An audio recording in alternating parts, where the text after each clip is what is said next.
So in the morning, I have to leave pretty early these days, so I don't have time to cook anything. I'm going to show you how I pre-make this granola for my breakfast for the week.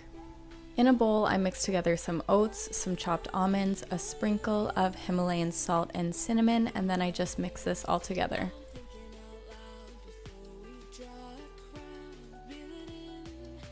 In a separate bowl, I mix together some coconut oil, some maple syrup, and then this is going to go over top of the oat mixture. I just pour the mixture into the pan and then I drizzle the sauce on top, and then I mix it together and bake this in the oven. You're going to want to bake this in the oven for around 45 minutes at 300 degrees Fahrenheit. Then I store it in a mason jar, usually bigger than this one, but I already had some pre-made, so I just made a small batch to show you guys. In the morning, I just pour it into a bowl and add a bit of almond milk and cinnamon on top, and it is delicious. If you guys don't like maple, you could also add some vanilla to this and make it almond vanilla granola. That would be really good too. You could also do this with pumpkin spice instead of cinnamon. There's just a lot of different ways you could make this granola. I love this breakfast because it's nutritious, it's easy to make, and it's really quick in the morning when I'm just rushing around, don't have time to make breakfast. For lunch, I love to pack these vegan tacos. If you make them the night before, they're just as good the next day. These tacos are so good that I had to stop editing just to make one. So I'm first going to make the sauce super quick, just a mixture of vegan mayo, almond or soy milk, garlic powder, and parsley. First, I spread the sauce all over the wraps. These are just some whole wheat ones from Whole Foods. On top of this, I add some avocado that I just mashed up. When I'm in a rush, I just put the avocado straight onto the wrap and then I just mash it there. On top of the avocado, I add some lettuce. You can use iceberg, romaine. Here I'm just using some romaine lettuce. Next, I add the corn and then some red cabbage. I'm not adding enough here to get the full benefits, but red cabbage is loaded with fiber, and fun fact, their peppery flavor is from the compounds in the cabbage that contain sulfur. Finally, I add some parsley, which gives it some amazing flavor. These are so packed with nutrients, it's such a powerhouse of vitamins, gives me such an energy boost at lunch when I'm just sitting at school thinking about how excited I am to finish my crazy day and go home. Finally, I'm topping these off with the juice of half of a lime.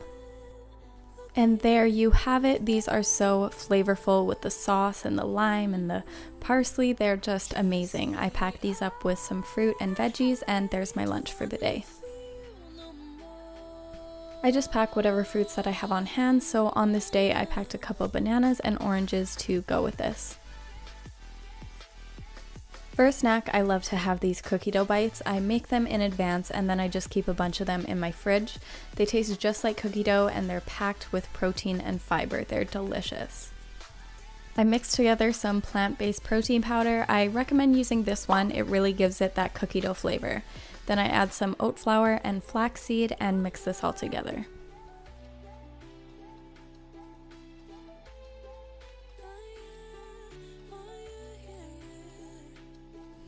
To this, I add some maple syrup and any kind of nut butter. You could also use sunflower seed butter. This just acts as a binder.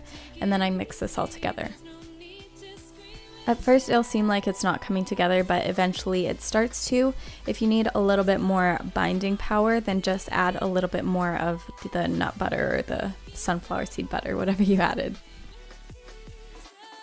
And then I add some dairy-free chocolate chips. The mini ones are the best. I used regular size, but they were kind of like falling out of the bites. You also don't have to add the chocolate chips. Even if you don't, they still taste like cookie dough bites.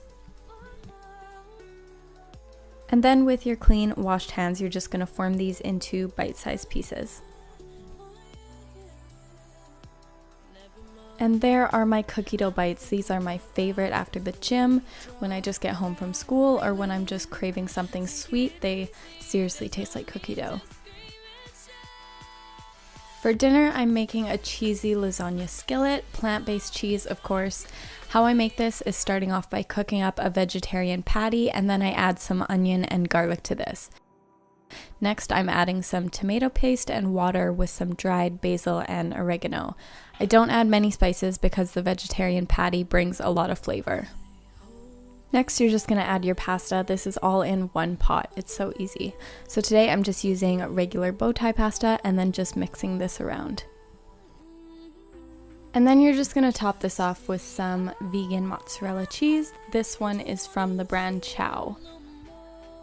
If you guys have been subscribed to me for a while, you would know that I used to love the brand Daiya or Daiya. I still don't know how to pronounce it, but I used to love their cheese, and you guys actually switched me over to Chow because I think a few of you recommended it to me, and it's a little bit more expensive, but it's worth it in my opinion. It's so much better. I'm so sorry, Daiya.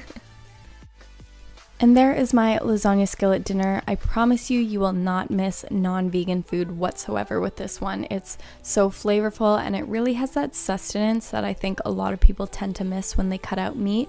It is just amazing.